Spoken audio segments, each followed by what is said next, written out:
ಪೃಥ್ವಿಪತಿ ನೀಲಧ್ವಜ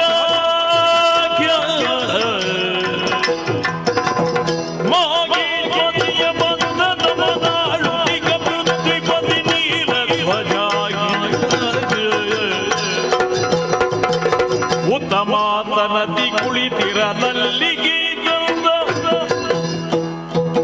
ಉತ್ತಮಾತನದಿ ಕುಳಿತಿರನಲ್ಲಿಗೆ ಪುತ್ರನುಳು ಬೆಸಗೊಂಡ ವಿವರ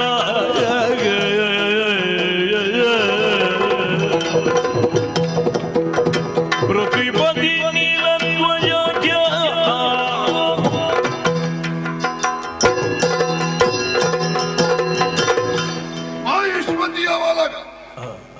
ಬಹು ಹಿನ್ನೆಲೆ ಉಳ್ಳಂತಹ ಪರಂಪರೆಯ ಪುರವಾಗಿ ನಿರ್ಮಿತವಾದದ್ದು ಈ ಮಾಹಿಷ್ಮತಿ. ಒಂದು ಕಾಲದಲ್ಲಿ ಶಾಪಗ್ರಸ್ತವಾಗಿದ್ದಂತ ಯದುವಿನ ಮಗನಾದಂತಹ ಸಹಸ್ರಜಿತನಿಗೆ ಹುಟ್ಟಿದ ಶತಜಿತನಿಗೆ, ಐಹೇರಲ್ಲಿ ಹುಟ್ಟಿದಂತ ಧರ್ಮನ ಮಗನಾದ ಧರ್ಮನೇತ್ರನ ಮಗ ಕುಂತಿಗೆ ಹುಟ್ಟಿದಂತಹ ಸಹಜಿತನ ಮಗ ಮಹಿಷ್ಮಾನ್ ಎನ್ನುವವನಿಂದ ಮಾಹಿಷ್ಮತಿ ಎನ್ನುವ ಪಟ್ಟಣದ ನಿರ್ಮಾಣವಾಯಿತು. ಶಾಪಗ್ರಸ್ತವಾದರೇನಂತೆ, ಈ ಪಟ್ಟಣದಲ್ಲಿ ಹುಟ್ಟಿದಂತ ಒಬ್ಬ ಗಂಡು ಮಗ ಸಾಧಕನಾಗಿ ಪ್ರಪಂಚವ್ಯಾಪಿಯಾಗಿ ವಿಜೃಂಭಿಸಿದ. ಪ್ರಪಂಚದಲ್ಲಿ ಲೆಕ್ಕಕ್ಕೆ ಸಿಗುವಂತ 5 ಜನ ಸಾಮ್ರಾಟರು, 6 ಜನ ಚಕ್ರವರ್ತಿಗಳು, ನಳ, ನಹುಷ, ಪುರೂರವ, ಪುರುಕುಸ್ಸ, ಹರಿಶ್ಚಂದ್ರ, ಕಾರ್ತವೀರ್ಯ, ಷಟ್ಚಕ್ರವರ್ತಿಗಳಲ್ಲಿಯೂ ಮಾಹಿಷ್ಮತಿ ಅರಸನಾದ ಕಾರ್ತವೀರ್ಯನ ಹೆಸರುಂಟು. ಪಂಚ ಸಾಮ್ರಾಟರು ಭರತ, ಭಗೀರಥ, ಯವನಾಶ್ವ, ಮರುತ್ತ, ಕಾರ್ತವೀರ್ಯ. ಸಾಮ್ರಾಟರಲ್ಲಿಯೂ ಕಾರ್ತವೀರ್ಯನ ಹೆಸರುಂಟು. ಒಂದೇ ಸಮಯದಲ್ಲಿ 2 ಚಕ್ರವರ್ತಿಗಳಿದ್ದಾರೆ, ಒಂದೇ ಸಮಯದಲ್ಲಿ 2 ಸಾಮ್ರಾಟರಿರುವುದಕ್ಕೆ ಸಾಧ್ಯ ಇಲ್ಲ. ಅಷ್ಟು ಎತ್ತರದ ಬದುಕನ್ನು ಬಾಳಿ 85,000 ವರ್ಷಗಳ ಕಾಲ ವೀರ ವಿಹಾರ ಮಾಡಿದ ಕಾರ್ತವೀರ್ಯ ಬದುಕಿ ಬಾಳಿದಂತ ಮಾಹಿಷ್ಮತಿಯಲ್ಲಿ ನಾವು ಕುಳಿತುಕೊಳ್ಳುವಾಗ ಆಗಾಗ ನೆನಪಾಗ್ತದೆ, ನಮ್ಮದು ಸಾಮಾನ್ಯ ಆಸನ ಅಲ್ಲ, ಉತ್ತಮ ಆಸನ. ಹಿನ್ನೆಲೆ ಅಷ್ಟು ದೊಡ್ಡದುಂಟು. ನಾವು ಅಷ್ಟೆಲ್ಲ ಸಾಧನೆ ಮಾಡಿದ್ದೇವೆ ಅಂತಲ್ಲ, ಆದ್ರೆ ಆ ಪರಂಪರೆಯ ಬಗ್ಗೆ ಅಗಾಧವಾದ ಗೌರವವನ್ನು ಇರಿಸಿಕೊಂಡು ಎಳ್ಳಷ್ಟು ಚ್ಯುತಿ ಬರದಂತೆ ಬದುಕುತ್ತಾ ಇದ್ದೇವೆ ಎನ್ನುವುದೇ ನಮಗೆ ಸಂತೃಪ್ತಿಯ ವಿಷಯ. ರಾಜಕೀಯವಾಗಿ ಒಂದಿಮಾಗದರೆಲ್ಲ ನಮ್ಮನ್ನು ಓಲೈಸಿಕೊಂಡಿರುವುದರೊಂದಿಗೆ ಸಣ್ಣದಾದ ಪುರವಾದರೂ ಕೂಡ ರಕ್ಷಣಾ ವಿಷಯದಲ್ಲಿ ಬಹಳಷ್ಟು ಆಸ್ತಿಯನ್ನು ವಹಿಸಿ, ಎಷ್ಟು ವಿಸ್ತಾರ ಉಂಟು ಅಂತ ಕೇಳಿದ್ರೆ ಬಹಳ ಸಣ್ಣದು, ಆದರೆ ವ್ಯಕ್ತಿತ್ವದಲ್ಲಿ ಸಣ್ಣದಲ್ಲ. ನಮ್ಮ ಪುರ ಬಹುದೊಡ್ಡದೇ. ಮಡದಿಯಾದಂತಹ ಜ್ವಾಲೆಯೊಂದಿಗಿನ ಬದುಕು, ಪಡೆದ ಮಕ್ಕಳಿಬ್ಬರು, ಒಬ್ಬ ಗಂಡು ಒಬ್ಬಳು ಹೆಣ್ಣು.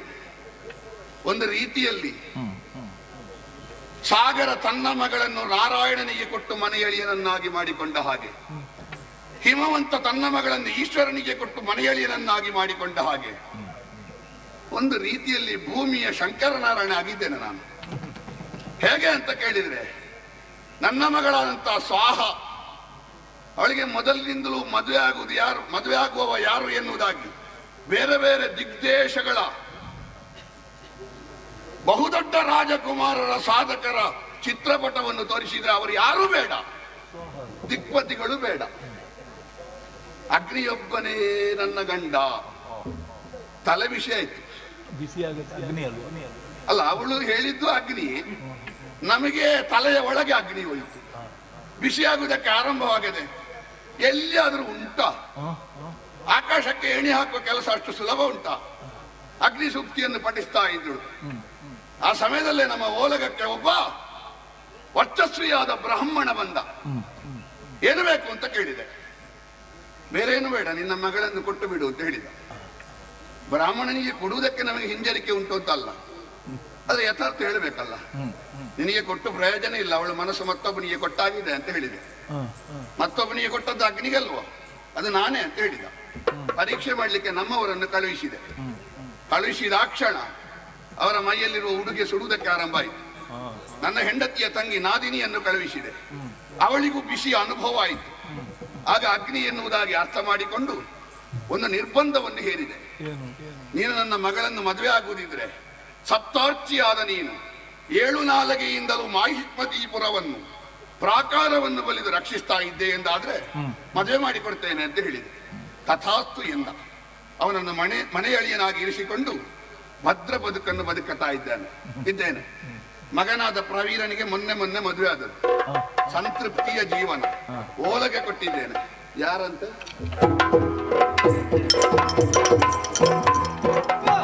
ಮಗು, ನೀನು ಈಗೀಗ ಮದುವೆ ಆದ ಮೇಲೆ ನನಗೆ ಮುಖ ತೋರಿಸಿದೆ ಕಡಿಮೆ ಅಲ್ವಾ? ಹಾಗೇನೆ. ಮತ್ತೆ ನನಗೆ ಕಾಡ್ಲಿಕ್ಕೆ ಸಿಗುದಿಲ್ಲ. ಯಾವಾಗ್ಲೂ ಹೆಂಡತಿಯೊಟ್ಟಿಗೆ ಇರುವುದಾ ಅಂತ ನೀನು? ಖಂಡಿತ ಇಲ್ಲ. ಮತ್ತೆ ನಿಮ್ಮಿಂದಲೇ ಆಶೀರ್ವಾದ ಪಡೆದು ಹೊರಟವನಲ್ಲ. ಹೌದು, ಒಂದು ಆಶೀರ್ವಾದ ಪಡೀಲಿಕ್ಕೆ ಬರ್ತಿ, ಮತ್ತೆ 4 ದಿವಸ ಕಳೆದ ಮೇಲೆ ಮುಖ ತೋರಿಸ್ತೀನಿ. ಆಶೀರ್ವಾದ ಪಡೆಯುವುದಕ್ಕೆ ಮಾತ್ರ ಬರುವುದು. ಆದ್ರೆ ಇವತ್ತು ಆಶೀರ್ವಾದ ಪಡೆದು ಹೋದವ ನಾನು ಒಂದು ವಿಶೇಷತೆಯೊಂದಿಗೆ ಬಂದೆ. ಏನು? ಕರಿಬುರದ ದೊರಗೀವ ಯಜ್ಞದ ತುರಗ ಎಂಬುವನವ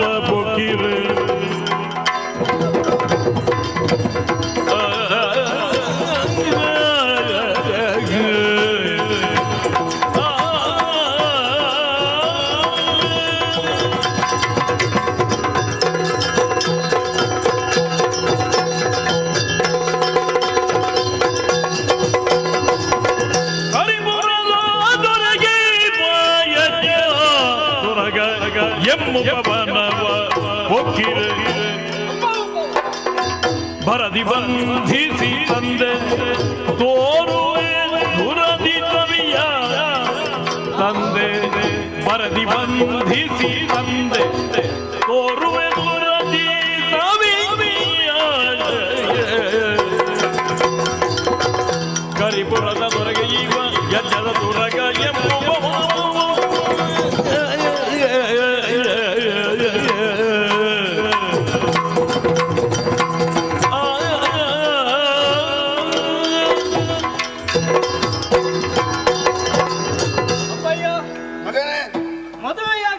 ದಿವಸಗಳಾಗಲಿಲ್ಲ. ಈಗಷ್ಟೇ ಮದುವೆ ಆದದ್ದು ನವ ದಂಪತಿಗಳು ನೀವು ಅಲ್ವೇ? ಹೌದು. ಅರಮನೆಯಲ್ಲೇ ಇದ್ದಂತಹ ನಮಗೆ ಯಾವುದಕ್ಕೂ ಕೊರತೆ ಇರಲಿಲ್ಲ. ಮತ್ತೆ ಸುಖ ಇದ್ರೆ ಹಾಗೆ ಮಗು. ಎಷ್ಟು ದಿವಸ ಹೋದ್ರೆ ಹೆಚ್ಚು ದಿವಸ ಆಗ್ಲಿಲ್ಲ ಅಂತ ಕಾಣುದು. ಹೌದು ತಾನೆ? ಕಷ್ಟ ಬಂತ, ಎಷ್ಟು ಸಮಯ ಆಯ್ತು ಅಂತ ಜಿಗುಪ್ಸೆ ಬರುವುದು. ಹೌದೌದು, ನಮ್ಮ ಪಾಲಿಗೆ ಉಂಟಾಗಿದ್ದು ಅದುವೇ. ಹಾಗಂತ ಸಾಂಸಾರಿಕವಾಗಿ ಬಹಳ ಸಂತೋಷದಿಂದಲೇ ಇದ್ದೆ. ಆದ್ರೆ ಯಾಕೋ ಒಂದು ರೀತಿಯಾದಂತಹ ಜಾಡ್ಯತನ, ಬೇಸರ, ಅದನ್ನು ಕಳೆಯುವುದು ಹೇಗೆ ಎನ್ನುವ ಹಾಗೆ ಯೋಚನೆ ಮಾಡಿದ್ರೆ ನನ್ನ ಒಳಗಿರುವಂತಹ ಮದನ ಮಂಜರಿಯನ್ನು ಜೊತೆ ಸೇರಿಸಿಕೊಂಡು ನಮ್ಮದಾಗಿರುವಂತಹ ಉಪವನಕ್ಕೆ ನಿಮ್ಮಿಂದಲೇ ಆಶೀರ್ವಾದ ಪಡೆದು ಹೊರಟವನಲ್ವೇ ನಾವು. ಎಲ್ಲಾ ಕಡೆ ಸುತ್ತಾಡಿದೆವು. ಮನಸ್ಸಿಗೆ ಮಹದಾನಂದವಾಯಿತು. ಹಾಗೆ ಮುಂದುವರಿತಾ ಹೋಗುತ್ತಾ ಇರುವಾಗ ಒಂದು ವಿಶೇಷತೆಯನ್ನು ಗಮನಿಸಿದೆ. ಏನು ವಿಶೇಷ?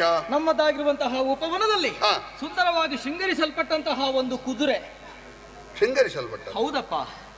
ನಮ್ಮ ಲಾಯದ ಕುದುರೆಗೆಲ್ಲ ಹಾಗೆ ಶೃಂಗಾರ ಮಾಡುದಿಲ್ಲ. ನಮ್ಮ ಲಾಯದಂತೂ ಖಂಡಿತ ಅಲ್ಲ. ಅಲ್ಲ, ಅದರ ಹತ್ತಿರ ಹೋಗಿ ನೋಡಿದೆ ಅಂತ ಆದ್ರೆ ವಿಶೇಷತೆ ಏನದು? ಈ ನಾಡಿಗೆ ಸಂಬಂಧಪಟ್ಟಂತಹ ಕುದುರೆಯಲ್ಲ. ಹೌದಾ? ಹಸ್ತಿನಾವತಿಗೆ ಸಂಬಂಧಪಟ್ಟಂತಹ ಕುದುರೆ. ಚಕ್ರವರ್ತಿ ಪೀಠ. ಖಂಡಿತ. ಅಲ್ಲಿಂದ ತಪ್ಪಿಸಿಕೊಂಡು ಇಷ್ಟು ದೂರ ಬಂದಿದ? ತಪ್ಪಿಸಿದಲ್ಲ, ಮತ್ತೆ ಅದು ಯಜ್ಞಾಶ್ವ. ಪೂಜಿಸಿ ಬಿಟ್ಟಂತಹ ತುರಗ. ಅದರ ಹಣೆಯಲ್ಲಿದ್ದಂತಹ ಲಿಖಿತವನ್ನು ಓದಿದಾಗ ಎಲ್ಲ ವಿಚಾರವನ್ನು ಅರ್ಥವಿಸಿಕೊಂಡೆ. ಏನಂತು? ಬಂಧು ಹತ್ಯಾದೋಷ ನಿವಾರಣೆಗೆ ಬೇಕಾಗಿ ಅಶ್ವಮೇಧಾತುರವನ್ನು ಕೈಗೊಂಡಿದ್ದಾರಂತೆ. ದೇಶಾಧಿಪರ ಮೇಲೆ ಕುದುರೆಯನ್ನು ಪೂಜಿಸಿ ಬಿಟ್ಟಿದ್ದಾರೆ. ಬಲವುಳ್ಳಂತಹ ಭಟರು ಕುದುರೆಯನ್ನು ಕಟ್ಟಿ ಕಾದಾಡಬೇಕು. ಬಲಹೀನರಾಗಿದ್ದವರು ಕಪ್ಪವನ್ನು ಕೊಟ್ಟು ಕಾಲಿಗೆರಗಬೇಕು. ಈ ಒಕ್ಕಣೆಯನ್ನು ಓದುವಾಗ ಸಿಟ್ಟು ಬಂತು. ನಿಮ್ಮ ಮಗನಲ್ವೇ? ಬಿಟ್ಟೇನ ನಾನು. ಆ ಕುದುರೆಯನ್ನು ನಮ್ಮ ಲಾಯದಲ್ಲಿ ಬಂಧಿಸಿ ಹಾಕಿದ್ದೇನೆ. ಏನು ಬರ್ತದೆ ಅಂತ ನೋಡುವುದಕ್ಕೆ ಕಾತರನಾಗಿದ್ದಾನೆ. ಕುದುರೆಯ ಕಟ್ಟಿದೆ ಕದನಲ್ಲೇ ತನ್ನವು ಮಗನೇ.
ಅದನವರಿಯದಿಂದು ಕುದುರೆಯ ಕಟ್ಟಿದೆ ಅದನಲೇ ಕೊಲ್ಲವು ಮಗನೇ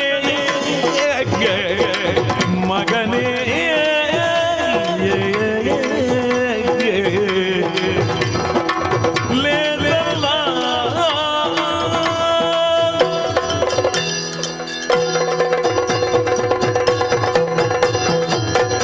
ಮಗನೇ ಅಪ್ಪಯ್ಯ, ನೀನು ಪ್ರಾರಂಭಿಸುವಾಗ ನಾನು ಭಾವಿಸಿದೆ ಕಂಡಂತಹ ವಿಶಿಷ್ಟವಾದಂತಹ ಕುದುರೆಯ ಬಗ್ಗೆ ಒಂದು ಸಮಾಲೋಚನೆ ಮಾಡಿ ಅಪ್ಪನಲ್ಲಿ ಆಶೀರ್ವಾದ ಪಡೆದು ಏನು ನಿರ್ದೇಶನ ಅಂತ ಕೇಳುತ್ತಿ ಅಂತ ಭಾವಿಸಿದೆ.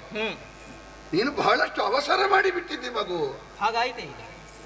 ಮತ್ತೇನು, ಅಳಿಲು ಅರಳಿ ಮರಕ್ಕೆ ಹತ್ತಿದ್ರೆ ಅರಳಿ ಮರ ಅಲ್ಲಾಡ್ತದ. ನೀನಲ್ಲಿ ಉತ್ಸಾಹ ಇರಬಹುದು, ಬಿಸಿಲಾಗ್ತಾ ಇರಬಹುದು, ಆದ್ರೆ ನಮ್ಮಲ್ಲಿ ಎಷ್ಟು ಉಂಟು ಅಂತ ಮುಖ್ಯ ಅಲ್ಲ, ಅದನ್ನು ಉಪಯೋಗಿಸುವಲ್ಲಿ ಎಷ್ಟು ವಿವೇಕ ಉಂಟು ಅಂತ ಮುಖ್ಯ. ನಿನ್ನ ಪ್ರಾಯಕ್ಕೆ ಅವಸರ ಸಹಜ, ಹಾಗೆಂದು ಹುಡುಕಾಟಿಕೆಯ ಬುದ್ಧಿ ದುಡುಕಿಗೆ ಮೂಲವಾಗಿ ಕೆಡುಕಿಗೆ ನಾಂದಿಯಾಗ ಕೂಡದಲ್ಲ. ನೀನು ಕಟ್ಟಿದ್ದು ಯಜ್ಞಾಶ್ವವನ್ನು. ಹೌದು, ಅದು ಯಾರ ಯಜ್ಞಾಶ್ವ? ಹಸ್ತಿನಾವತಿ ಅಲ್ವಾ? ಹಸ್ತಿನಾವತಿಯಲ್ಲಿ ಆ ಯಜ್ಞಾಶ್ವವನ್ನು ಪೂಜಿಸಿ ಬಿಟ್ಟವ ವರ್ತಮಾನ ಕಾಲದ ಅಖಂಡ ಭೂಮಂಡಲದ ಚಕ್ರವರ್ತಿ ಧರ್ಮಜ. ಅಶ್ವದ ರಕ್ಷಣೆಗೆ ಬಂದದ್ದು ಮಧ್ಯಮ ಪಾಂಡವ ಪಾರ್ಥ, ನಿವಾತ ಕವಚಾಂತಕ ಧನಂಜಯ, ಲೋಕಮೂರರಲ್ಲಿ ಅಗ್ಗಳೆಯ ವೀರ. ಯಾರೆಲ್ಲ ಮರೆ ಹೊಕ್ಕವರಿದ್ದಾರೆ ಅವರನ್ನು ಕಾಯುವವ, ಮಾರಾಂತವರನ್ನು ಕೊಲ್ಲುವವ, ತ್ರಿಜಗಕ್ಕೆ ಏಕೋ ವೀರ. ಅಂತ ಪಾಸಟಿ ಇಲ್ಲದ ಪರಾಕ್ರಮಿ ರಕ್ಷಣೆಗೆ ಬಂದ ಕುದುರೆಯನ್ನು ನೀನು ಕಟ್ಟಿದ್ರೆ, ದೊಡ್ಡ ಸಿಡಿಲು ಬರುವಾಗ ಕೊಡೆ ಹಿಡಿದ್ರೆ ಕೊಡೆ ರಕ್ಷಣೆ ಮಾಡೀತೋ ಮಗು? ಹೋರಾಟ ಮಾಡಿದ್ರೆ ಅಂತವರ ಕೂಡ ಹೋರಾಟ ಮಾಡಬೇಕು ಅಂತ ಕಟ್ಟಿದ್ದು ನಾನು. ಆದ್ರೆ ಒಂದುಂಟು, ಏನು? ಹೋರಾಟದ ಕಿಚ್ಚು ಸರಿ, ಆದ್ರೆ ಅದರಿಂದ ಆಗುವ ಪ್ರಯೋಜನ, ಅದರಿಂದ ಆಗುವ ಕೇಡು, ಇದರ ಬಗ್ಗೆ ವಿವೇಚನೆ ಮಾಡದೆ ಹೋದ್ರೆ, ನಾವು ಯೋಚನೆ ಮಾಡದೆ ಯಾವ ಯೋಜನೆಗೆ ತೊಡಗಿಕೊಂಡ್ರು ಅವಿವೇಕತನಾಗ್ತದೆ. ವಿಷ ನಮಗೆ ವಿಷ ಅಂತ ಗೊತ್ತಿದ್ರು ಮತ್ತೆ ಮತ್ತೆ ವಿಷವನ್ನು ಕುಡಿದ್ರೆ, ಆ ವಿಷವನ್ನು ಕುಡಿದವ ಸಾಹಸಿ ಅಂತ ಯಾರು ಹೇಳುವುದಿಲ್ಲ, ವಿಷವನ್ನು ಕುಡಿದವ ಅವಿವೇಕಿ ಅಂತ ಹೇಳುವುದು. ನೀನು ಈಗ ಅವನ ಕುದುರೆಯನ್ನು ಕಟ್ಟುವ ಮೂಲಕ ಒಟ್ಟು ಮಕ್ಕಳಾಟಿಕೆ ಮಾಡಿ ಬಿಟ್ಟಿ ಮಗು. ಈಗ ಒಂದೇ ಕೆಲಸ, ಕಟ್ಟಿದ್ದು ಹೇಗೂ ಆಗಿದೆ, ಆದ ತಪ್ಪನ್ನು ಒಪ್ಪಿಕೊಂಡು ಏನಾದ್ರೂ ಸರಿ ಮಾಡುವ ದಾರಿ ಹೇಗೆ ಅಂತ ನೋಡುವುದು ಬಿಟ್ರೆ ಕಟ್ಟಿದ್ದು ಏನು ಸರಿ ಇಲ್ಲ ಮಗು, ಸರಿಯಲ್ಲ.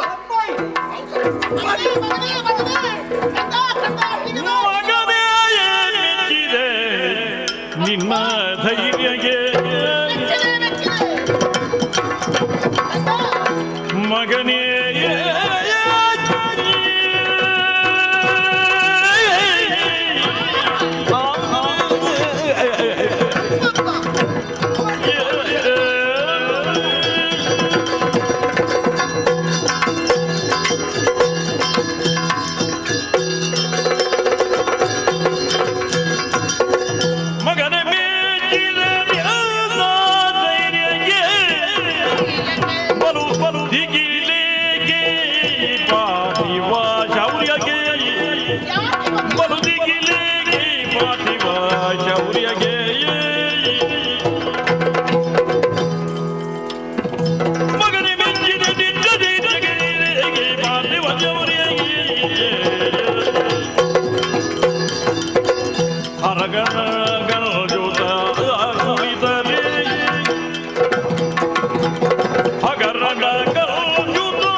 ನಾನು ಹೇಳಿದ್ದೇನೆ, ನೀನು ಸ್ವಲ್ಪ ಹೇಳು. ಅಲ್ಲ, ಹೇಳುದಕ್ಕೆ ಬಂದವಳು.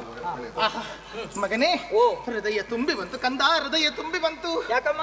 ನನ್ನಲ್ಲಿಗೆ ಬಂದಳು ಮದನ ಮಂಜರಿ, ವಿಚಾರವನ್ನು ಹೇಳಿದಳು. ಗೊತ್ತಾಯ್ತೆ ನಿಮಗೆ? ಹೌದಪ್ಪ, ಅವಳು ಹೇಳಿದ್ದಂತಲ್ವ ಕುದುರೆ ಕಟ್ಟುವುದಕ್ಕೆ ಒತ್ತಾಯ ಮಾಡಿದ್ದಂತಲ್ಲ.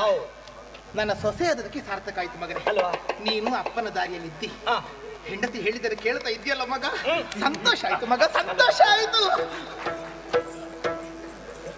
ನನ್ನ ಬದುಕು ಹೇಗೂ ಈಗ ಆಯ್ತು, ಅವನಿಗೂ ನಿನ್ನ ನಿರ್ದೇಶನವ. ನೀವೇ ಹಾಳಾಗಿ ಹೋಗುಂತ ಪರಂಪರೆಯನ್ನು ಮುಂದುವರಿಸಬೇಕು ಅಂತ ಹೇಳುದು ಯಾರು? ಯಾರು? ನೀವೇ. ಸರಿ ಉಂಟು ಮಗ. ಅದಕ್ಕಿಂತಲೂ ಮಗನೇ, ಮೊನ್ನೆ ನಿನಗೆ ಮದುವೆ ಮಾಡಿಸಿದ್ದು ಹೌದಲ್ಲ? ಹೌದು. ಹೆಂಡತಿ ಜೊತೆ ತಿರ್ಗಾಡ್ಲಿಕ್ಕೆ ಹೋದ್ಯಾ? ಉಪವನಕ್ಕೆ ಹೋಗಿದ್ದೆ. ಅವಳ ಮನಸ್ಸಿಗೆ ಸಂತೋಷ ಕೊಡುವುದಕ್ಕೋಸ್ಕರವಾಗಿ ಕುದುರೆ ಕಟ್ಟಿದ್ಯಾ? ಹೌದು ಮಗನೇ. ಓ, ಮದುವೆಯಾಗಿ ಎಷ್ಟು ಕಾಲ ಆಯ್ತು ಎನ್ನುವುದು ಮುಖ್ಯ ಅಲ್ಲ ಕಂದ. ಹೆಂಡತಿಗೆ ಗಂಡನಾಗಿ ಎಷ್ಟು ಕಾಲ ಆಯ್ತು ಅದು ಮುಖ್ಯ. ಅದು ನೀ ಮಾಡಿ ತೋರಿಸಿದ್ದು ಮಗ. ಮಗನೇ, ದುಡುಗಿದವ ಮಾಡದೀಗ ನಮ್ಮ ಪಡೆಗಿದು ಹಾನಿಯ ಯೋಗ.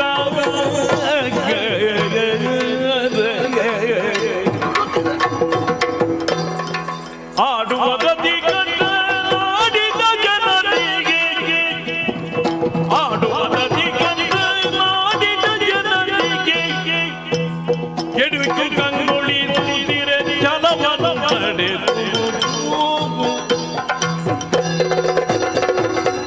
ದುಡುಕಿ ಯುದ್ಧವ ಮಾಡಲೀಗ ನಮ್ಮ ಪಡಗಿದು ಹಾನಿಯ ಯೋಗ.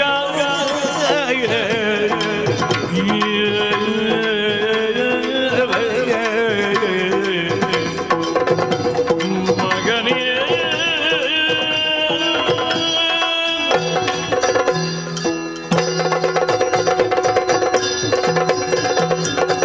ನಾನು ಅವಳನ್ನು ತಿರುಗಾಟಕ್ಕೆ ಕರೆದುಕೊಂಡು ಹೋಗುತ್ತಿದ್ದೆ.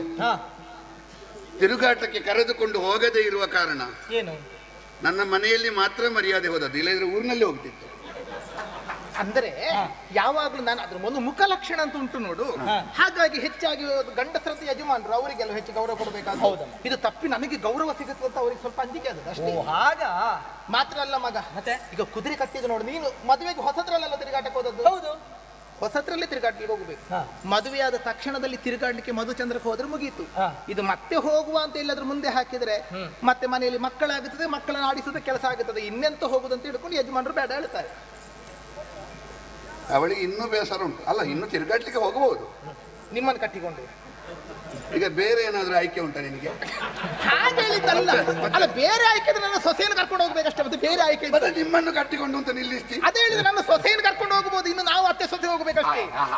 ಹಾಗೆ ಮತ್ತೆ ಆ ರೀತಿ ಏನು ಹೇಳಲಿಕ್ಕೆ ಬಂದದ್ದು? ನಾವು ಮಾಡಿದ್ದು ತಪ್ಪು ಅಂತ ಹೇಳಲಿಕ್ಕೆ ಬಂದದ್ದಲ್ವಾ? ಎಂತ ತಪ್ಪು? ಮತ್ತೆ ಬುದ್ಧಿಗೆ ಸಂಬಂಧಪಟ್ಟದ್ದು ಧೈರ್ಯ, ಶರೀರಕ್ಕೆ ಸಂಬಂಧಪಟ್ಟದ್ದು ವೀರ್ಯ ಅಂತ ವೀರತನವನ್ನು ಧೈರ್ಯತನವನ್ನು ತೋರಿಸಿ ಸಾಹಸ ಪ್ರವೃತ್ತಿಗೆ ಮುಂದಾದವನು ನನ್ನ ಕುಮಾರನಿದ್ದಾನೆ.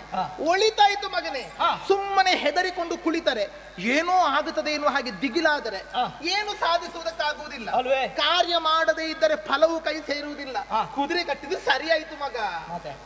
ನೀನೇ ಎತ್ತದ್ದಲ್ವ ಮಗನನ್ನು? ನಿಮ್ಮಿಂದಲೇ ಹುಟ್ಟಿದ್ದಲ್ವಾ? ಅದೌದು. ನನಗೆ ಈಗ ಸಂಶಯ ಬರ್ತಾ ಉಂಟು. ಯಾವ ತಾಯಿ ಆದ್ರೂ ಹೀಗೆ ಹೇಳಿಕೊಟ್ಟಾಳ? ಮಗ ಹೊಂಡಕ್ಕೆ ಬೀಳುವಾಗ ಹೊಂಡಕ್ಕೆ ಬೀಳ್ತದ್ದು ಒಳ್ಳೇದಾಯ್ತು ಒಳ್ಳೇದಾಯ್ತು ಒಳ್ಳೇದಾಯ್ತು. ಅವ ದಾರಿ ತಪ್ತಾ ಇದ್ದಾನೆ, ಇವಳು ಶತ್ರುವಿನ ಹಾಗೆ ಅವನಿಗೆ ಬೋಧನೆ ಮಾಡ್ತಾ ಇದ್ದ. ಬರೀ ಹೊಂಡಕ್ಕೆ ಬಿದ್ದದಕ್ಕೆ ಒಳ್ಳೇದಾಯ್ತು ಹೇಳಿದ್ದಲ್ಲ, ಮತ್ತೆ ನೀರಿದ್ದ ಹೊಂಡಕ್ಕೆ ಬಿದ್ದದ್ದು ಒಳ್ಳೇದಾಯ್ತು. ಉಸಿರುಗಟ್ಟಿ ಸಾಯ್ಬೇಕು ಅಲ್ಲ, ನನ್ನ ಮಗನಿಗೆ ಈಜಲಿಕ್ಕೆ ಗೊತ್ತುಂಟು ಅಂತ. ಈಜಲಿಕ್ಕೆ ಗೊತ್ತಿದ್ರೆ ತೊಂದರೆ. ನನ್ನ ಮಗನಲ್ಲಿ ಪ್ರತಿಭಾ ಪ್ರದರ್ಶನ ಆಗುತ್ತದೆ. ನೀನು ಒಂದು ಮುಖದಲ್ಲಿ ಮಾತ್ರ ಯೋಚನೆ ಮಾಡಿದ್ದು. ಎಂತದ್ದು? ಅವ ಯಾರು ಎಂತದ್ದು ಅಂತ ನೋಡ್ಲಿಕ್ಕಿಲ್ವಾ? ಯಾರು? ಈಜಲಿಕ್ಕೆ ಗೊತ್ತಿದ್ರೆ ಬಾವಿ ಕೆರೆಯಲ್ಲಿಯೋ ನದಿಯಲ್ಲಿಯೋ ಈಜಬಹುದು. ಬಂದದ್ದು ಸಮುದ್ರ.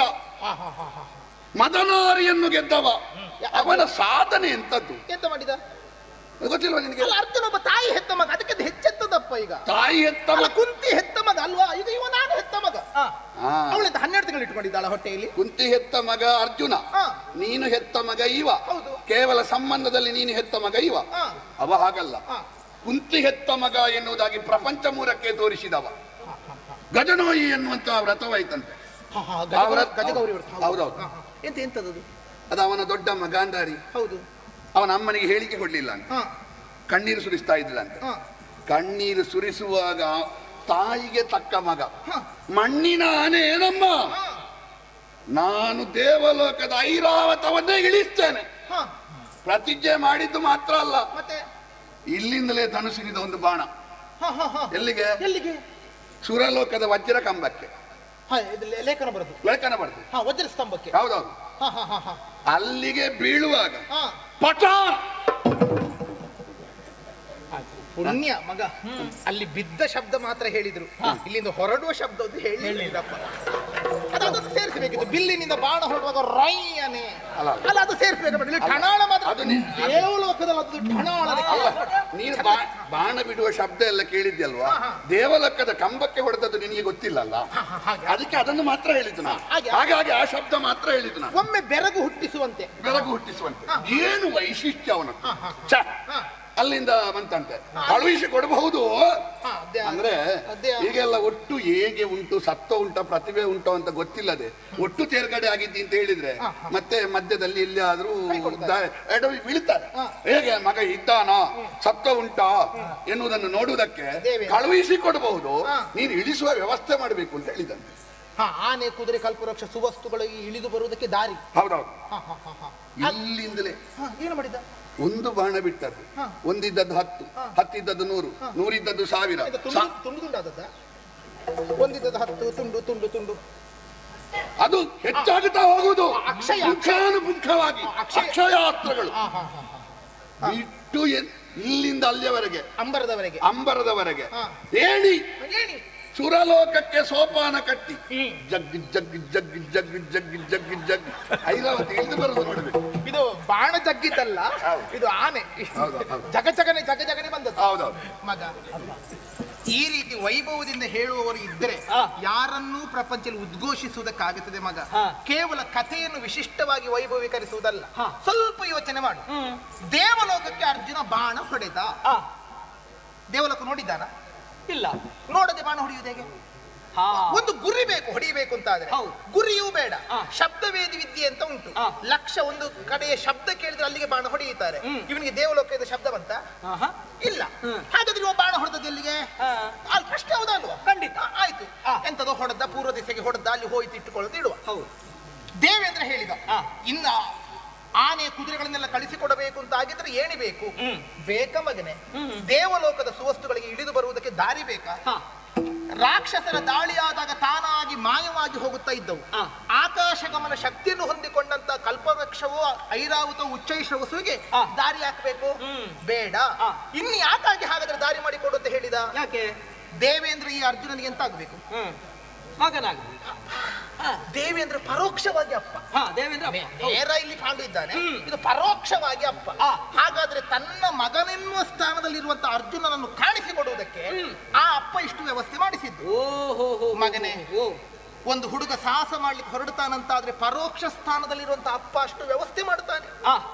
ಇಲ್ಲಿ ನಿನ್ನ ನೇರ ಜನ್ಮಕ್ಕೆ ಕಾರಣವಾದ ಈ ಅಪ್ಪ ಮಗ ಇಷ್ಟು ಸಾಹಸ ಮಾಡ್ಲಿಕ್ಕೆ ಹೊರಡುವಾಗ ಬೇಡ ಮಗ ಅಂತ ಹೇಳ್ತಾನೆ. ಅದೊಂದು ಕಾರಣ ಉಂಟು ಮಗ. ಏನಪ್ಪ? ದೇವೇಂದ್ರನಿಗೆ ತುಂಬಾ ಮಕ್ಕಳಿದ್ದಾರೆ, ನೀನು ನನಗೆ ಒಬ್ಬನೇ ಇರು. ಹಲವು ಮಕ್ಕಳು ಏಕೆ ಒಬ್ಬ ಸಾಕುತ್ತ ಹೇಳಿ? ಹೌದು, ನಿನಗೆ ಬೇರೆ ಬೇರೆ ಪ್ರಸಂಗ ಎಲ್ಲ ನೆನಪಾಗ್ತದೆ. ಹೌದೌದು. ಅದಷ್ಟೇ ಅಲ್ಲ, ಮತ್ತೆಂತ ಮಾಡಿದ್ನಪ್ಪ? ಕಿರಾತಾರ್ಜುನ ಮದನಾರಿಯೊಂದಿಗೆ ಸೆಣಸಿ ಹೋರಾಟ ಮಾಡಿ ಪಾರ್ಥ ಪ್ರಹಾರ ರೋಮಾಂಚನಗೊಳ್ತಾರೆ ಅವ್ರು ಹೇಳುವಾಗ. ಅರ್ಜುನನ ವಿಷಯ ಅಂದ್ರೆ ಹಾಗೆ ನಮಗೆಲ್ಲ ಬಾಲಪಾಠ. ಹೌದೌದು. ಅರ್ಜುನನ ವಿಷಯ ಧನುರ್ವೇದದ ಬಗ್ಗೆ ಆಸಕ್ತಿ ಇದ್ದವರಿಗೆ ಬಹುದೊಡ್ಡ ಅದು ಒಂದು ಆರಾಧ್ಯ ವಿಷಯ. ಈಗ ಧನುಷ್ಟ್ರಾತ್ರ ಅಧಿಷ್ಠಾತ್ರ ದೇವತೆ ಈಶ್ವರ ಅಲ್ಲ, ಈಗ ನಿಮಗೆ ಅರ್ಜುನನೇ ಅಂದ್ರೆ ಪೃಥ್ವಿಯ ಪ್ರತ್ಯಕ್ಷ ಪರಮೇಶ್ವರವ. ಹಾಗೆ ಆಗಿದ್ದಾನೆ. ಪಾರ್ಥ ಪ್ರಹಾರ ಇವತ್ತು ಶ್ರೀಲಿಂಗ ಮಾಡುವುದಿದ್ರು ಉಂಟು. ಅರ್ಜುನ ಶಿವನನ್ನು ಸೋಲಿಸಿದ್ದಾರೆ. ಆ ಶಿವನನ್ನು ಸೋಲಿಸಿ ಮದನಾರಿಯೊಂದಿಗೆ ಸರಿಸಾಟಿಯಾಗಿ ಗೆದ್ದಂತ ವೀರವ ಎಂತದವ. ಮಗ ನೀ ಸುಮ್ಮನೆ ನೀ ತಲ್ಲಣಗೊಳ್ಬೇಡ ಮಗ. ಇಲ್ಲ, ಇದ್ರಲ್ಲಿ ಎಂತದಿಲ್ಲ, ಇದು ನಾಟಕವೇ. ಅರ್ಜುನನು ದೊಡ್ಡದು ಮಾಡಿದ್ದ ಹೋದದ್ದು. ಹೌದಾ? ಈಗ ಅಲ್ಲಿ ಇವನ ತಪಸ್ಸಿಗೆ ಕೂತ ಈ ಅರ್ಜುನ ಹೋದದೆಂತದಕ್ಕೆ? ಶಿವನಲ್ಲಿ ಯುದ್ಧಕ್ಕೆ ಹೋದದ್ದಲ್ಲ, ಪಾಶುಪತಾದಿಗಳನ್ನು ಪಡಿಬೇಕೆನ್ನು ಹಾಗೆ ತಪಸ್ಸಿಗೆ ಕುಳಿತ. ಅಷ್ಟೊತ್ತಿಗೆ ಅಲ್ಲಿ ಉರಿ ಹತ್ತಿದಂತ ಋಷಿಗಳಿಗೆಲ್ಲ ಹೋಗಿ ಕೈಲಾಸಕ್ಕೆ ದೂರು ಕೊಟ್ರು. ಪರಮೇಶ್ವರ ಪಾರ್ವತಿ ಕೂತ್ಕೊಂಡಿದ್ರು. ಆವಾಗ ಪಾರ್ವತಿ ಕೇಳಿದ್ಲು, ಆ ಹುಡುಗ ಯಾರವ? ಅವ ನಮ್ಮ ಹುಡುಗ. ಅವ ಅಂತದ್ದು ಸಾಹಿತ್ಯ, ಅವನ ಬೆನ್ನು ನೋಡಿದವರು ಯಾರು ಇಲ್ಲ. ಹಾಗಾದ್ರೆ ನನಗೊಮ್ಮೆ ಅದನ್ನು ತೋರಿಸಬೇಕು. ಸ್ವಲ್ಪ ಪಾರ್ವತಿ ನನ್ನ ಆಗಿದ್ದವರು. ಹೌದಾ? ಸ್ವಲ್ಪ ಬುದ್ಧಿ ವಿಚಕ್ಷಣ ಮತಿತ್ವ ಇದ್ದವರು. ಹೌದು, ಕೇಳಿದ್ರು. ನೀನು ಹೆಚ್ಚು ಜೋರು ಹೇಳಬೇಡ. ಪಾರ್ವತಿಯ ಬಗ್ಗೆ ಬಹಳ ಆರಾಧನಾ ಭಾವ ಇದ್ದವರಿದ್ದಾರೆ. ನಮ್ಮ ಊರಲ್ಲಿ ನನಗೆ ಗೌರವ ಇಲ್ವ? ನಿನಗೆ ಉಂಟು, ಆದ್ರೆ ನಿನ್ನ ಹಾಗೆ ಅಂತ ಹೇಳಿದ್ರೆ ಒಂದು ಮಟ್ಟ ಕಲ್ಪಿಸುವಾಗ, ಹೋಲಿಕೆ ಮಾಡುವಾಗ ಪೂಜೆ ಮಾಡುದು ಕಡಿಮೆ ಆದೀತು ಅಂತ. ಅಲ್ಲ, ಅವಳಂತೆ ನಾನು ಹಾಗೆ. ಹೌದಾ? ಆವಾಗ ಪಾರ್ವತಿ ಹೇಳಿದ್ಲಂತೆ, ಹಾಗಾದ್ರೆ ನನಗೆ ಆ ಹುಡುಗನ ಬೆನ್ನು ತೋರಿಸಿ. ಸರಿ, ನಿನಗೆ ಅಷ್ಟು ನಾನು ತೋರಿಸ್ತೇನೆ. ಆದ್ರೆ ಮೊದಲೇ ಒಪ್ಪಂದ ಮಾಡಿಕೊಂಡಿದ್ದಾರೆ. ಹೇಗೆ ಅಂದ್ರೆ ಅರ್ಜುನನ ಬೆನ್ನು ತೋರಿಸಿ ಒಂದು ನಾಟಕ ಮಾಡುವುದು ಅಂತ ಹೇಳಿಕೊಂಡು, ಹಾಗಾದ್ರೆ ಮೊದಲೇ ನಾಟಕ ಮಾಡ್ತೇವೆ ಎನ್ನುವ ಹಾಗೆ ಬಂದಿದ್ದಾರೆ. ದೇವತ್ವದ ನೆಲೆಯಲ್ಲಿ ಯೋಚಿಸಿದ್ರೆ ಇಲ್ಲಿ ಅವನು ತಪಸ್ಸು ಮಾಡಿದ್ದಾನೆ. ತಪಸ್ಸಿಗೆ ದೇವತೆಗಳು ಒಲಿಬೇಕಾ ಬೇಡುವ? ಕೊಡುವುದಕ್ಕಾಗಿ ಬಂದವರು, ಆದ್ರೆ ನಾಟಕ ಮಾಡಿದ್ದು. ಹಾಗೆ ಹೋರಾಟ ಆಯಿತು. ಅದೇ ಶಿವ ಹೊಡೆದಂತ ಒಂದು ಪೆಟ್ಟಿಗೆ ಅರ್ಜುನ ನೊರ ರಕ್ತ ಕಾರಿ ಬಿದ್ದಿದ್ದಾನೆ. ನಿನ್ನಪ್ಪ ಅದು ಹೇಳುದಿಲ್ಲ, ಅದನ್ನ ಹೇಳುದಿಲ್ಲ, ಪಾರ್ಥ ಪ್ರಹಾರ ಅದು ಮಾತ್ರ ಹೇಳ್ತಾರೆ ಅವರು. ಹೌದಾ? ಆಮೇಲೆ ಪಾರ್ವತಿ ದೇವಿ ಹೇಳಿದ್ಲಂತೆ, ಎಂತ ಆ ಹುಡುಗನನ್ನು ತಿನ್ನುತ್ತೀರಾ ನೀವು, ಸುಮ್ಮನೆ ಕೊಲ್ಲುತ್ತೀರಾ, ನಾವು ಅನುಗ್ರಹಿಸುವುದಕ್ಕೆ ಬಂದದ್ದು. ಆಗ ಈ ಅರ್ಜುನ ಎಂತ ಮಾಡಿದ? ಏನು ಮಾಡಿದ? ಯುದ್ಧ ಮಾಡಿದಲ್ಲ ಮಗ. ಒಂದು ಮರಳಿನ ಲಿಂಗವನ್ನ ಮಾಡಿಕೊಂಡು ಅದಕ್ಕೆಲ್ಲ ಪೂಜೆ ಮಾಡಿ ಹೂ ಹಾಕುವಾಗ ಇಲ್ಲಿ ಕಿರಾತನ ಬುಡಕ್ಕೆ ಬಿತ್ತು. ಆಗ ಯೋಚನೆ ಆಯಿತು. ಆಗ ಮತ್ತೆ ಸ್ತುತಿ ಮಾಡಿದಾಗ ಒಲಿದ. ಹಾಗಾದ್ರೆ ಭಕ್ತಿಯಿಂದ ಪೂಜೆ ಮಾಡಿ ಒಲಿಸಿಕೊಂಡದ್ದನ್ನು ಇವರು ಶಕ್ತಿಯಿಂದ ಅಂತ ಹೇಳ್ಕೊಂಡು ಸುಮ್ಮನೆ ಹೇಳುದು ಮಗ. ಹಾಗೆ ಇವಳು ಅವಳಿಗೆ ಬೇಕಾದ್ದು ಮಾತ್ರ ಹೇಳೋದು. ಅದು ಪಾರ್ಥ ಆದ ಕಾರಣ ಅವನ ಓದೆತಕ್ಕೆ ನೊರೆ ಕಾರಿ ಬದುಕಿದ. ಉಳಿದವರಾದ್ರೆ ಬದುಕಲಿಕ್ಕಿತ್ತ. ಅವನೇ ಹೇಳಿದ್ದಾನೆ, ತರುಣಿ ನೋಡಿ ಪಾರ್ಥನದಟನು ನಿರಶನದಿ ಬಲು ದಿವಸದಿಂದ ನೊಂದನು, ಆದ್ರೂ ಮಲ್ಲ ಯುದ್ಧಕ್ಕೆ ಬರ್ತಾ ಇದ್ದಾನೆ. ಈಶ್ವರ ಮೆಚ್ಚಿದಂತ ಒಂದು ವೀರ. ನೀನು ಎಂತದು ಮಗು, ನಮಗೆ ಮಾತ್ರ ಆಗುವ ಹಾನಿಯಲ್ಲ, ಇಡೀ ನಾಡಿಗೆ ಆಗುವ ಹಾನಿ. ಇಡೀ ಸೈನ್ಯವೆಲ್ಲ ಹೋರಾಟಕ್ಕೆ ಹೊರಟ್ರೆ ಅಲ್ಲಿರುವ ಸೇನೆ ಎಷ್ಟು ದೊಡ್ಡದು, ಚಕ್ರವರ್ತಿ ಪೀಠಕ್ಕೆ ಬೆಂಬಲ ಕೊಡುವವರೆಷ್ಟು, ನಮ್ಮಲ್ಲಿರುವುದೆಷ್ಟು. ನಾವು ಇಲ್ಲಿರುವಂತ ಕಡ್ಡಿಯನ್ನು ತೆಗೆದುಕೊಂಡು ಹೋಗಿ ಗುಡ್ಡಕ್ಕೆ ಸಡ್ಡು ಹೊಡೆಯುತ್ತೇವೆ ಅಂತ ಹೇಳಿದ್ರೆ ಎಲ್ಲ ನಾಶವಾಗಿ ಹೋಗುವುದಲ್ಲದೆ ಉಳಿತದೆ ಮಗನೇ. ಅವಳು ಹೇಳ್ತಾಳೆ ಅಂತ ನೀನು ಒಟ್ಟು ಮಗನೇ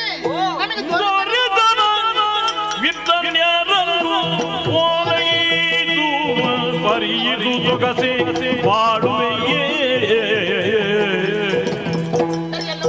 ದುರಗಲದಿ ಜನನಾಗಿ ಪರಿಹಾಸ್ಯವನ್ನು ದುರಗಂಜಿ ಜನನಾಗಿ ಪರಿಹಾಸ್ಯವನ್ನು ಧರಿಸಿ ಧೈರ್ಯವ ನಿಂತು ಸೆಣಸಿ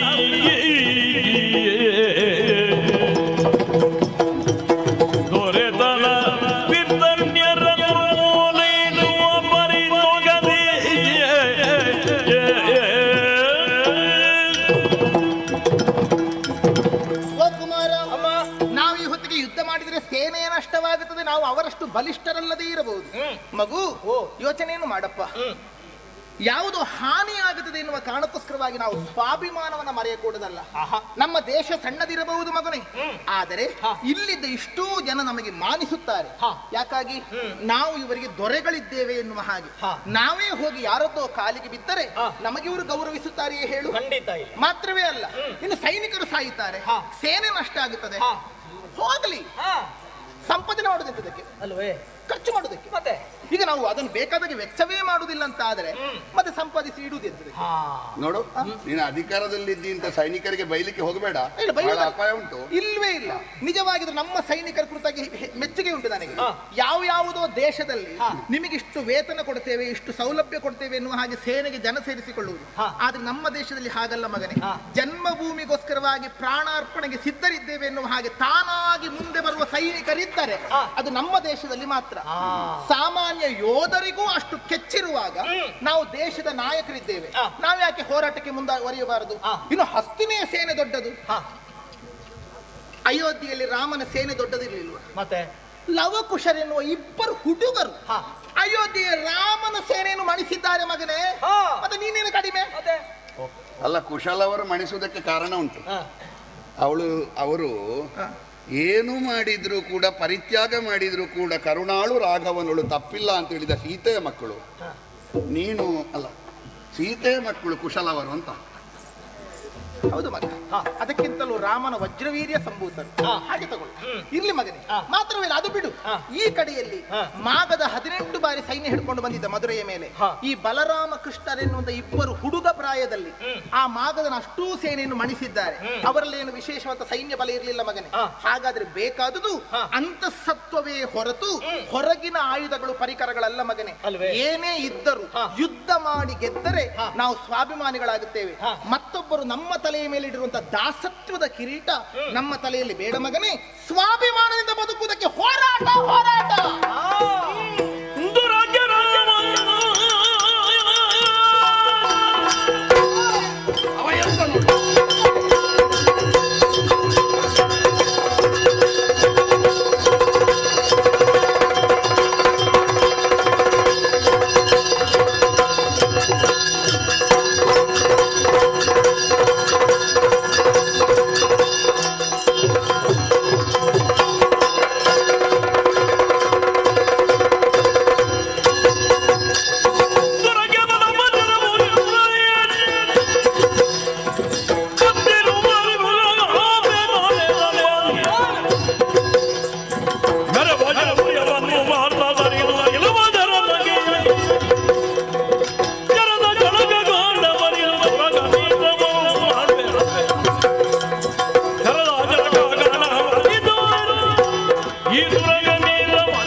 ಅಂತಹ 100 ಪಾರ್ಥರೇ ಬರಲಿ, ಕಡೆಗಣಿಸುವವನೇ ನಾನು, ಹೆದರುವವ ನಾನಲ್ಲ.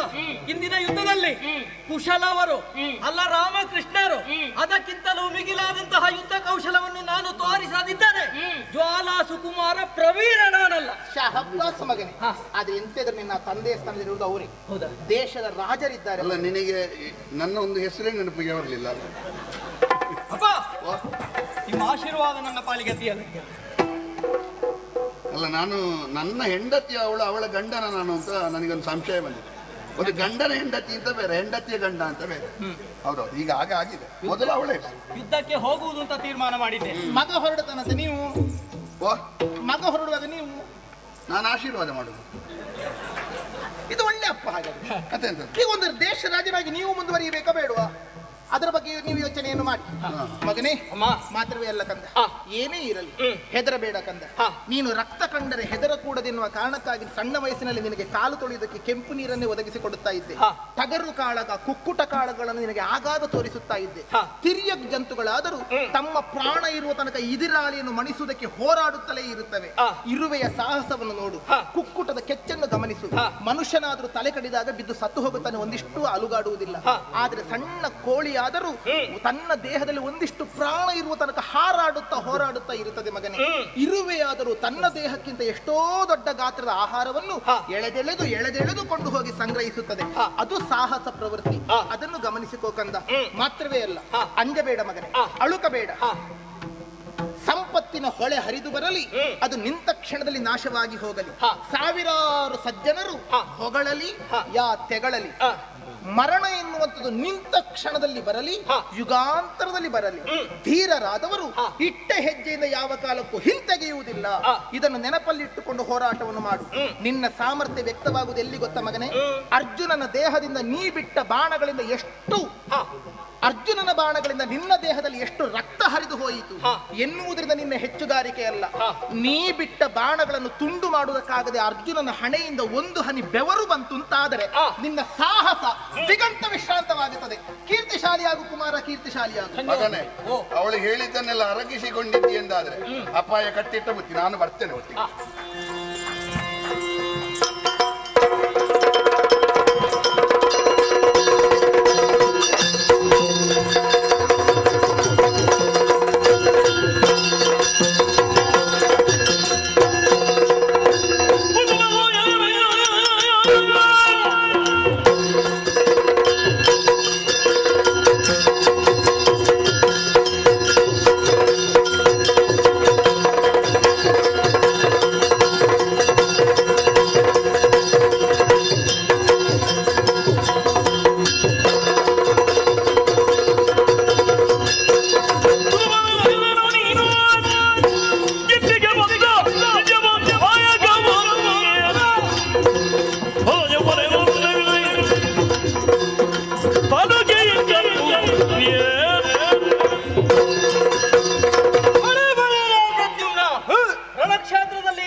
ಕಟ್ಟಿದ ಪರಿಣಾಮವಾಗಿ ಯುದ್ಧ ಪ್ರಾರಂಭವಾಗಿದೆ. ಹೂಬಾಣಗಳನ್ನು ಸುರಿಸುವ ಮೂಲಕವಾಗಿ ಕುದುರೆಯನ್ನು ಬಿಡಿಸುವಂತಹ ಧೈರ್ಯ ಉಂಟಾದ ನಿನಗೆ?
ಎಂಬಂತೆ ಕುದುರೆಯನ್ನು ಕಟ್ಟಿದ್ದೀರಲ್ಲ, ಒಳ್ಳೆ ಬಾಂಧದ ಕಪ್ಪವನ್ನು ಒಪ್ಪಿಸು.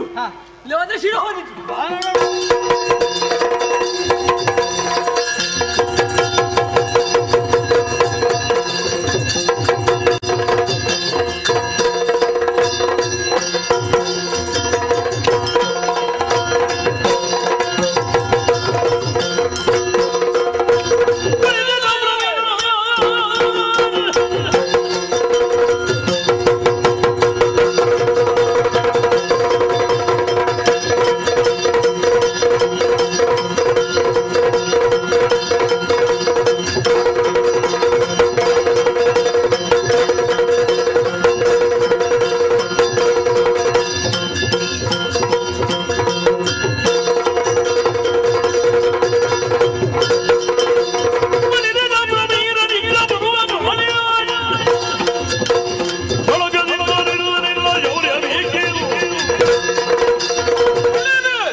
ಅರ್ಜುನನ ಸೇನೆಯನ್ನು ಹಿಂಬಾಲಿಸಿಕೊಂಡು ಬಂದವ ನೀನು ಕುದುರೆಯನ್ನು ಬಿಡಿಸುವಂತಹ ಧೈರ್ಯ ಉಂಟಾ?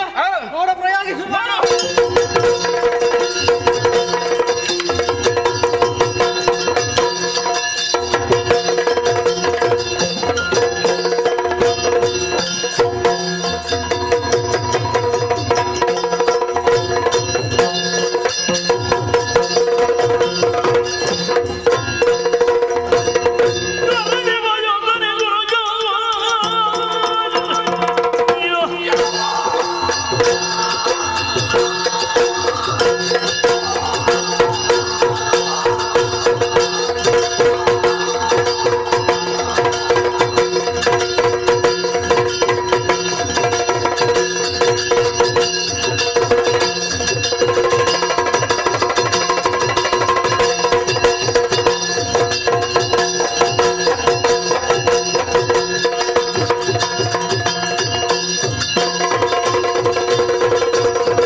ನಮ್ಮವರನ್ನೆಲ್ಲ ಸೋಲಿಸುತ್ತಾ ಮುಂದುವರಿಯುತ್ತಿರುವೆ. ನಾನೇ ನಿನ್ನ ಪರಾಕ್ರಮಕ್ಕೆ ಮೆಚ್ಚಬೇಕು. ಯಾಕೆ? ಕುದುರೆಯನ್ನು ಕಟ್ಟಿದರೆ ಏನಾಗುತ್ತದೆ ಎಂಬುದಕ್ಕೆ ನಾನೇ ಜ್ವಲಂತ ಸಾಕ್ಷಿಯಾಗಿದ್ದೇನೆ.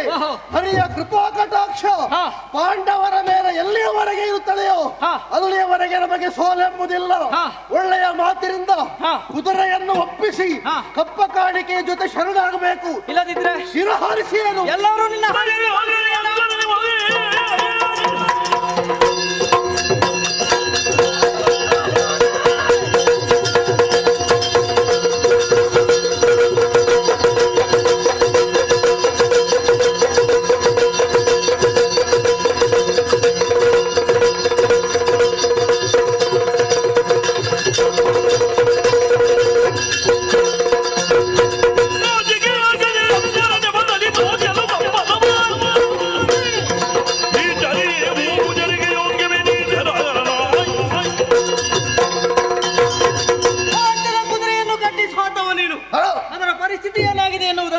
ಚೆನ್ನಾಗಿ ಅರ್ಥವಿಸಿಕೊಂಡಿದ್ದಿ.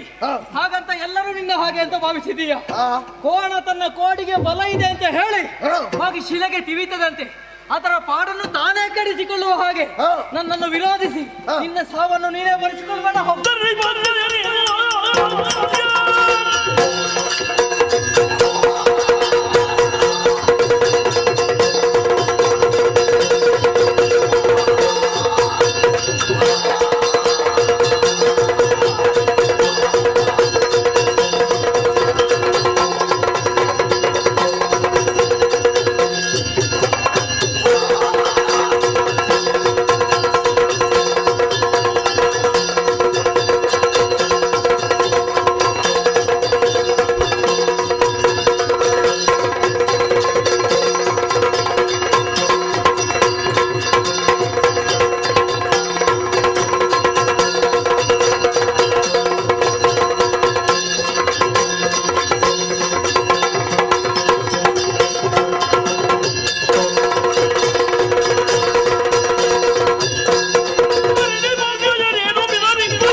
ಅದಕ್ಕಾಗಿ ಸಾರಿ ಹೇಳಿದ್ದೇನೆ.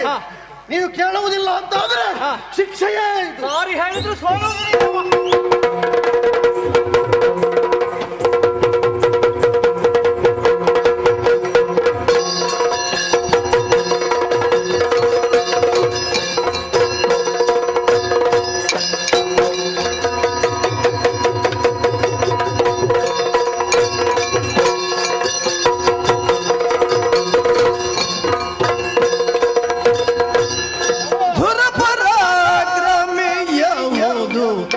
make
ಇರುವುದೊಳಿತು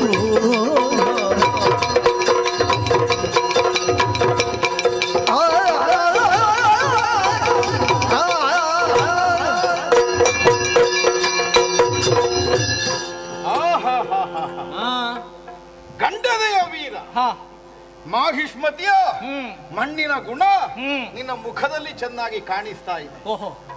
ಏರು ಯೌವನದ ಹರೆಯದಲ್ಲಿ ಕ್ಷಾತ್ರ ಕುಲೋತ್ತಂಸನಾದಂತಹ ಒಬ್ಬ ವ್ಯಕ್ತಿ ಕ್ಷಾತ್ರ ಪೌರುಷದಿಂದ ಹೇಗೆ ವಿಜೃಂಭಿಸಬೇಕು ಅದಕ್ಕನುಗುಣವಾಗಿ ಇಷ್ಟರ ತನಕ ಈ ರಣಕ್ಷೇತ್ರದಲ್ಲಿ ನೀನು ದುಡಿದಿದ್ದಿ ಹುಡುಗ.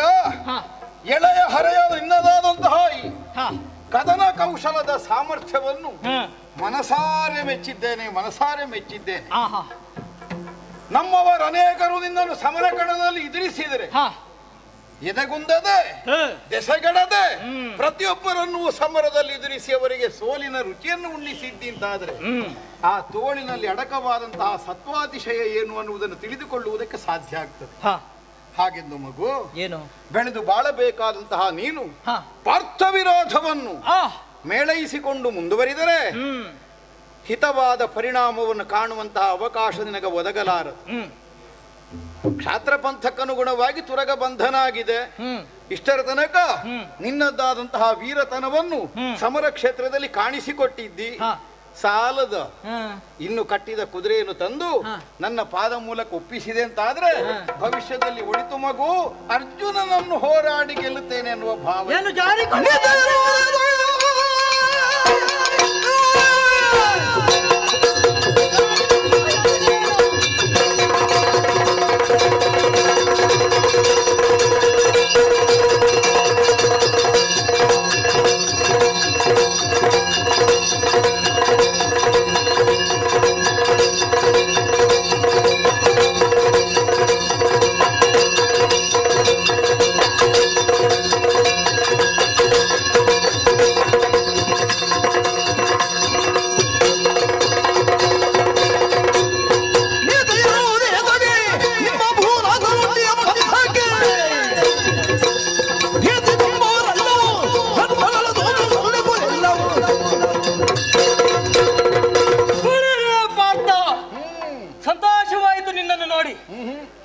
ನಿರೀಕ್ಷೆಯಲ್ಲಿದ್ದವ ನಾನು. ಹೌದೇ ತಂಡದ ಮಂಡಲಾಧಿಪರ ಹುಟ್ಟಡಗಿಸಿದ ಗಂಡುಗಲಿ ಪಾರ್ಥ. ಏನು ಮುಂದೆ ನಿಂತವ ಹುಡುಗ ನೀತಿಯ ಮಾತುಗಳನ್ನಾಡಿ ಜಾರಿಕೊಳ್ಳುವ ಯೋಚನೆಯೋ ಹೇಗೆ ಜಾರಿಸುವ ಯೋಚನೆ ನಾನು ಕೂಡ ನೋಡಿದ್ದೇನೆ, ಕೇಳಿ ತಿಳಿದಿದ್ದೇನೆ. ಅದೇನೋ ಕಿರಾತ ರೂಪದಲ್ಲಿರುವಂತಹ ಪರಶುವನ ಜೊತೆ ಹೋರಾಡಿ ಪಾಶುಪತ ಎನ್ನುವಂತಹ ಅಸ್ತ್ರವನ್ನು ಪಡೆದವನಂತೆ. ಅಂತಹ ವೀರನೇ ನೀನು. ಅಸ್ತ್ರ ಉಂಟಲ್ಲ ನಿನ್ನಲ್ಲಿ, ಪ್ರಯೋಗಿಸು.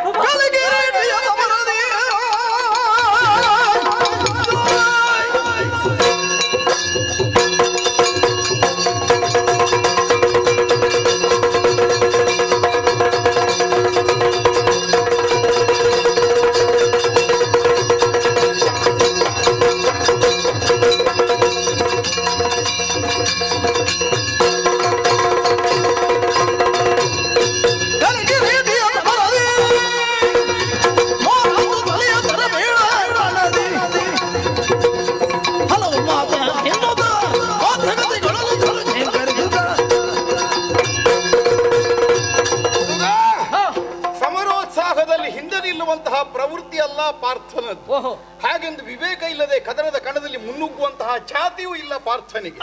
ನಿನ್ನಂತಹ ಹುಡುಗನಲ್ಲಿ ಹೋರಾಡಿದರೆ ತತ್ಪರಿಣಾಮವಾಗಿ ಒದಗಬಹುದಾದ ಸಂಕಟ ಏನು ನಿನ್ನವರಿಗೆ ಅನ್ನುವುದನ್ನು ಅರ್ಥ ಮಾಡಿಕೊಂಡು ಅದಕ್ಕಾಗಿ ಆಡಿದನೇ ಹೊರತು ಪಂಥ ಪೌರುಷವೇ ಪ್ರಧಾನ ಅಂತ ನನ್ನನ್ನು ಕೆರಳಿಸುವುದಕ್ಕೆ ನೋಡಿದರೆ ಹೊರಳಿ ನೋಡಿ.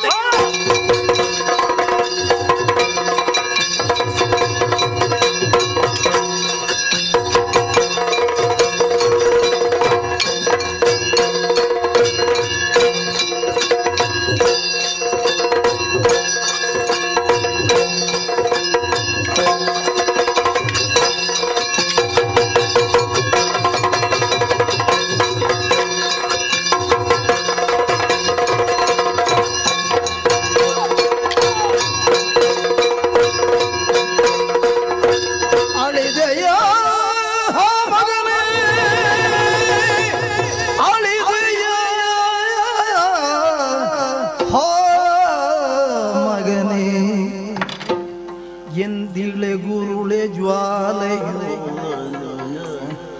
ಮಗನ ಮೋಘದಿ ಬಳಲಿ ಕಂಗಿಟ್ಟಾಗ ನೀಲಧ್ವಜನು ಮರುಗಿದನು ಅಳಿದೆಯ ಹಾ ಮಗನೇ ಹಾ ಮಗನೇ ಮಗನೇ ಮಗನೇ ರಣರಂಗದಲ್ಲಿ ಪಾರ್ಥನ ಪ್ರಖರ ಬಾಣಕ್ಕೆ ನಿನ್ನ ಆಸುವನ್ನೇ ಸಮರ್ಪಿಸಿ ಬಿಟ್ಟೆಯ. ನೆತ್ತರಿನ ಹೊಳೆಯಲ್ಲಿ ಬಿದ್ದಿರುವಂತಹ ನಿನ್ನ ದೇಹವನ್ನು ನೋಡುವಾಗ ಕರುಳು ಹಿಂದೆ ಬರ್ತಾ ಉಂಟು. ಇದ್ದ ಒಬ್ಬ ಮಗ ಅಪಾಯದ ಮುನ್ಸೂಚನೆ ಆಗಾಗ ಕರಗಂಟೆಯಾಗಿ ಕೇಳುತ್ತಾ ಇದ್ರು. ಉತ್ಸಾಹದಿಂದ ಹೊರಟಂತಹ ನಿನಗೆ ಆಶೀರ್ವಾದ ಮಾಡಿ ಕಳುಹಿಸಿಕೊಟ್ರೆ ಸಿಕ್ಕಿದ್ದು ಪುತ್ರ ಶೋಕದ ಜ್ವಾಲೆ. ತಂದೆಯೊಬ್ಬ ತನ್ನ ಯೌವನ ಕಳೆಯಿತು ಎನ್ನುವುದಾಗಿ ಬೇಸರ ಪಡಕೂಡದಂತೆ ನನ್ನ ಯೌವನ ಮಗನ ರೂಪದಲ್ಲಿ ನನ್ನ ಮುಂಭಾಗದಲ್ಲಿ ಉಂಟು ಎನ್ನುವುದಾಗಿ ಸಂತಸ ಪಡಬೇಕಂತೆ. ಇನ್ನಾರನ್ನು ನೋಡಿ ನಾನು ಹರ್ಷ ಪಡಲು ಮಗನೇ, ಹರ್ಷ ಪಡಲು. ಬದುಕಿನ ಭವಿಷ್ಯದ ಭದ್ರತೆಯನ್ನು ಕಾಣಬೇಕಿದ್ದಂತ ಮೊನ್ನೆಯಷ್ಟೇ ವಿವಾಹಿತನಾಗಿ ಸುಖ ಸಾಮ್ರಾಜ್ಯದ ದಾಂಪತ್ಯದ ಅರಸನಾಗಿ ಬಾಳಬೇಕಾದ ನೀನು ಕಳೇವರವಾಗಿ ಬಿದ್ದ ಮೇಲೆ ನಾನಿನ್ನು ಬದುಕಿ ಸತ್ತ ಹಾಗೆ. ಪುತ್ರ ಶೋಕಕ್ಕಿಂತ ನಿರಂತರವಾದದ್ದು ಮತ್ತೊಂದುಂಟೆ. ನಿರಂತರವಾದ ಪುತ್ರ ಶೋಕವನ್ನು ಅನುಭವಿಸಿದ ಮೇಲೆ ಉಣ್ಣುವ ಒಂದೊಂದು ತುತ್ತು ಅನ್ನವು ಆ ಪುತ್ರನ ನೆನಪಿಂದಲೇ ಉಣ್ಣುವಂತ ವಿಷವಾಗಿ ಹೋಗುತ್ತದೆ. ಇಂಥ ವಿಷವನ್ನು ಉಣಬಡಿಸಿದವನಾರು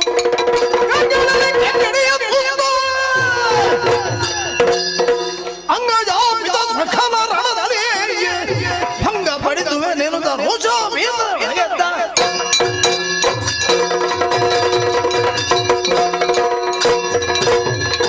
ಒಂದು ಕ್ಷಣಕ್ಕೆ ಮಗನನ್ನು ಕಳೆದುಕೊಂಡ ತಂದೆಯಾದವನಿಗೆ ಪಿತೃತ್ವ ಜಾಗೃತವಾಗಿ ಶೋಕ ಬರದೇ ಇದ್ರೆ ತಂದೆ ಅಲ್ಲ, ಆದ್ರೆ ನನ್ನಷ್ಟೇ ಸಮಪ್ರಾಯನಾಗಿದ್ದುಕೊಂಡು ಮಕ್ಕಳ ತಂದೆಯಾಗಿದ್ದುಕೊಂಡು ಯೌವನಕ್ಕೆ ಬಂದಂತ ಮಗುವನ್ನು ಕೊಲ್ಲುವಾಗ ಕಿಂಚಿತ್ ಕಾರುಣ್ಯವನ್ನು ತೋರಿಸದ ಪ್ರಪಂಚದ ದೊಡ್ಡ ಪಟ ಎನ್ನುವುದಾಗಿ ಕರೆಸಿಕೊಂಡಂತ ಕ್ರೌರ್ಯ ಮಾನಸದ ಪಾರ್ಥನ ಈ ಮನಸ್ಸು ಅವನ ಮೇಲಿದ್ದ ಅಭಿಮಾನದ ಸೌಧವನ್ನು ಕುಸಿಯುವ ಹಾಗೆ ಮಾಡಿದೆ. ಈ ಪುತ್ರ ಶೋಕದ ಈ ನೋವನ್ನು ಬದಿಗಿಟ್ಟಿದ್ದೇನೆ. ನೋವಿನ ಜ್ವಾಲೆ ಪ್ರತೀಕಾರದ ಉರಿಯಾಗಿ ಮೆರೆಯುತ್ತಾ ಉಂಟು. ಅವನ ಮುಂಭಾಗಕ್ಕೆ